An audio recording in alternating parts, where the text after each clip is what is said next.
용서에 대하여 설명하셨습니다. 이 세상을 그리고 우리의 삶을 가장 복되게 만드는 기술, 그것이 바로 용서입니다.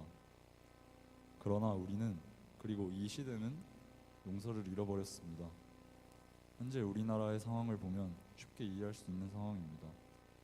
한낱 사이비 지도자에게 놀아나고 있는 무능한 지도자 아래에서 모든 국민들이 울분을 터뜨리고 촛불을 통해서 지도자의 하야를 촉구하고 있습니다. 그런데 우리는 단순히 이 사실을 알고 있는 것이 아니라 여기서 한 가지 중요한 것을 기억해야 합니다. 성경에 의하면 교회는 언제나 시대의 문제에 대한 해답이 되어 왔습니다. 그러나 동시에 교회의 문제와 현상은 현실의 시대의 현상으로 반영된 것입니다. 이것은 바로 세상과 교회의 구조의 문제와 연관되어 있습니다. 우리나라가 지도자가 바뀔 때마다 이런 문제를 겪는 것도 우리나라뿐만 아니라 다른 세상에서도 이러한 잘못된 일들이 계속 되풀이되어 일어나고 반복되어 일어나는 것은 모두 구조가 잘못되었기 때문입니다. 이러한 구조의 문제는 사람이 바뀐다고 달라지거나 해결되지 않습니다. 세상의 구조는 돈이 중심인 구조입니다. 모든 사람들이 돈을 소유하기 위해 살아갑니다. 사람들은 숫자가 많은 것을 좋아합니다. 많은 사람이 따르면 그것을 권력이라고 부르고, 많은 돈을 갖는 사람들을 부자라고 부릅니다. 그리고 그렇게 되기 위해서 모두가 노력합니다. 하지만 모두가 그렇게 되지 않습니다. 소유하지 못한 자는 버림받고 낙오됩니다. 그것이 바로 지금 시대입니다. 이러한 구조는 늪과 같은 구조라고 할 수 있습니다. 늪은 빠져나오려고 해도 발버둥 쳐도 더욱 깊은 곳으로 빠지게 되고 우리 힘으로 나오는 것이 도저히 불가능합니다. 우리의 시대와 우리의 세상은 이런 늪과 같습니다. 우리 힘으로는 절대 나올 수 없습니다. 따라서 우리가 이 땅을 그리고 이 세상을 정복하고 우리의 구조를 소유의 구조에서 관계의 구조로 변화시켜야 합니다. 그러기 위해서는 먼저 돈을 정복해야 합니다. 본문 말씀은 예수님이 사람들에게 어떻게 기도해야 하는가에 대해서 설명하시는, 즉 주기도문에 대해서 말씀하시고 계신 산상설교의 일부에 해당하는 내용입니다. 여기서 11절 말씀에는 오늘 우리에게 일용할 양식을 주시옵고 라는 말씀이 적혀 있습니다. 여기서 우리는 예수님께서 주기도문의 맨 첫 번째 부분에 돈 문제를 가장 먼저 언급하고 계신 것을 알 수 있습니다. 좋은 관계와 허물 없는 관계, 가까운 관계도 돈 문제가 개입되면 껄끄러워지고 문제가 생기기 마련입니다. 돈 문제가 우선적으로 해결되어야, 즉 이 땅을 정복하고 다스리는 문제를 먼저 해결해야 우리가 다른 문제, 즉 관계의 문제를 해결할 수 있기 때문에 돈을 다스리는 것이 바로 첫 번째 훈련이 되어야 하고, 이를 통해서 우리가 구조를 소유의 구조에서 관계의 구조로 변화시킬 수 있습니다. 또 소유의 구조를 관계의 구조로 바꾸기 위해서는 이 세상을 가장 아름답게 만드는 다른 기술이 필요합니다.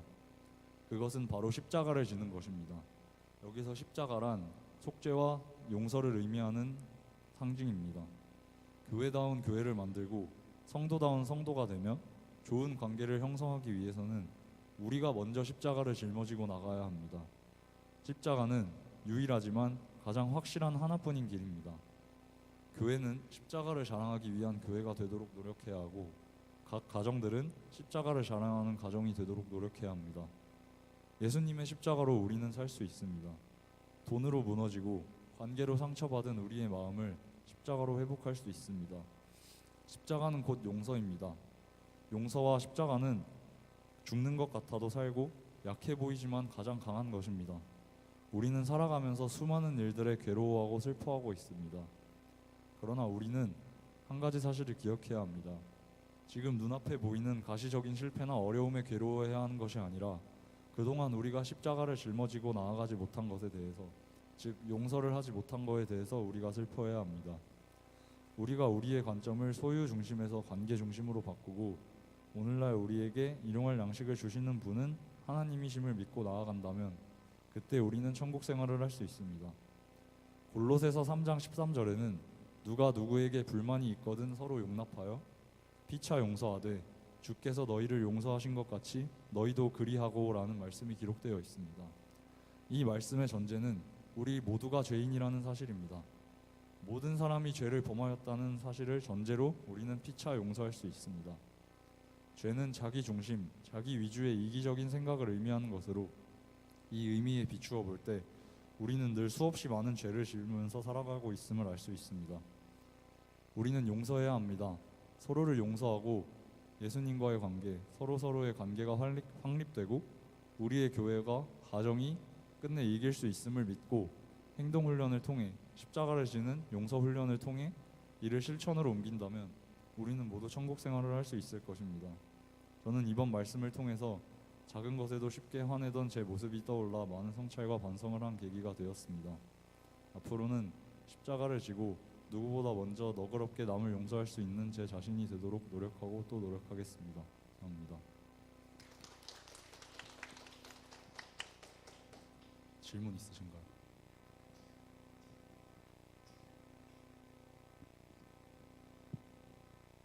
저는 최성경입니다. 아까 발제자님께서 용서를 할 때 십자가를 질 수 있다고 했는데 용서를 하는 것만이 십자가를 질 수 있는 방법인지 궁금합니다. 제가 아까 발제할 때 십자가가 용서의 상징이라고 말씀드렸잖아요.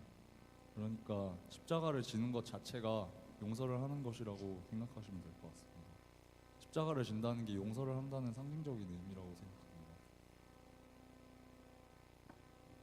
아까 발제자님이 교회 상황과 세상의 상황이 같다고 하셨는데 그러면은 왜 교회 상황과 세상의 상황이 연결되어 있는지 궁금합니다.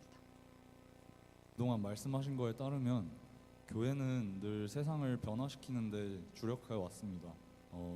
우리나라가 급속한 성장을 이룬 것도 사회에서는 그것이 사람들의 어떤 근면 성실함에 의해서 우리나라가 한강의 기적 같은 걸 이룩하고 우리나라가 급속한 발전을 이루었다고 얘기를 하지만 목사님께서는 그렇게 생각하시지 않고 교회가 부흥하고 교회의 성도들이 의식이 깨어 있었고 우리가 하나님을 늘 경외하고 열심히 믿었기 때문에 우리가 이렇게 급속한 발전을 이루어낼 수 있다고 설명하셨는데요.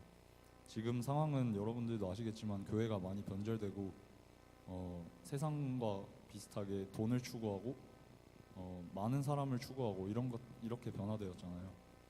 그럼으로써 이런 교회에서 나타나는 문제가 세상에 나타날 수 있다고 볼 수 있는 거죠.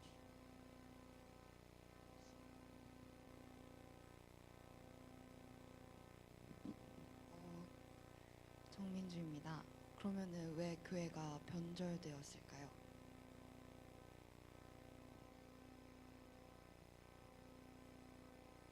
사람들이 계속 이제 소유를 추구하게 되잖아요.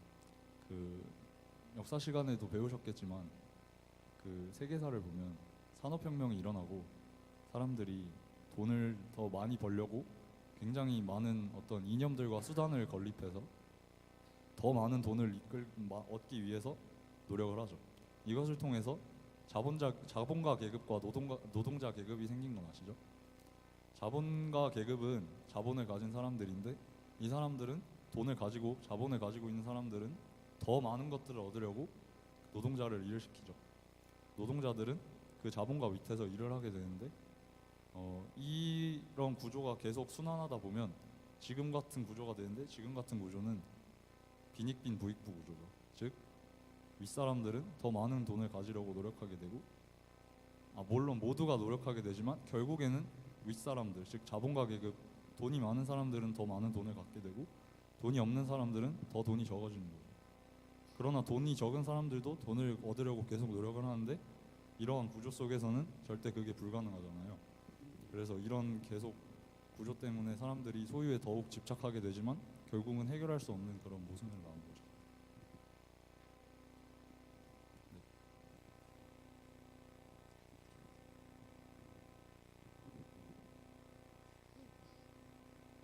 네, 저는 오수연입니다. 아까 소유의 중심에서 관계의 중심으로 바뀌어야 한다고 말씀을 하셨는데요. 그러면 관계의 중심은 어떤 것을 이야기하는지.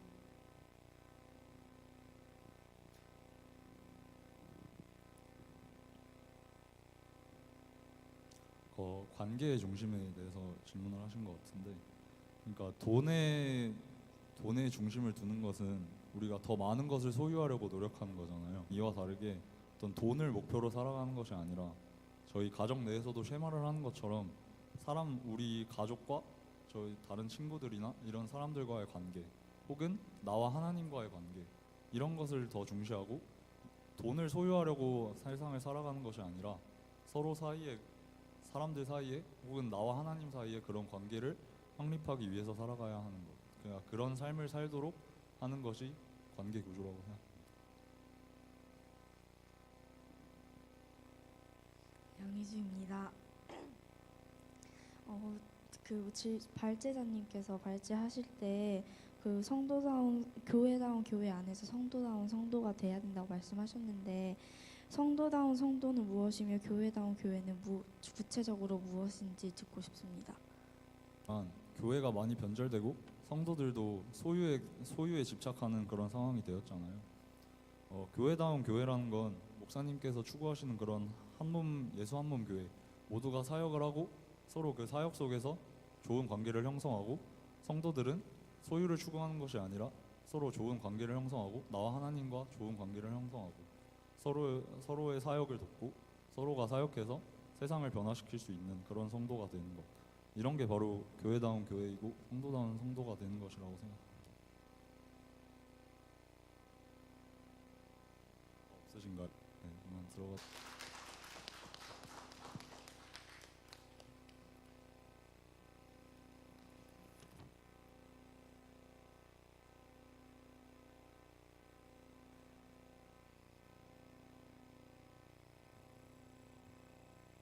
발제한 우리 현빈이한테 박수 한번 보내주셨으면 감사하겠습니다. 예, 발제를 너무 잘해줘서 우리 친구들한테 너무 고맙고요.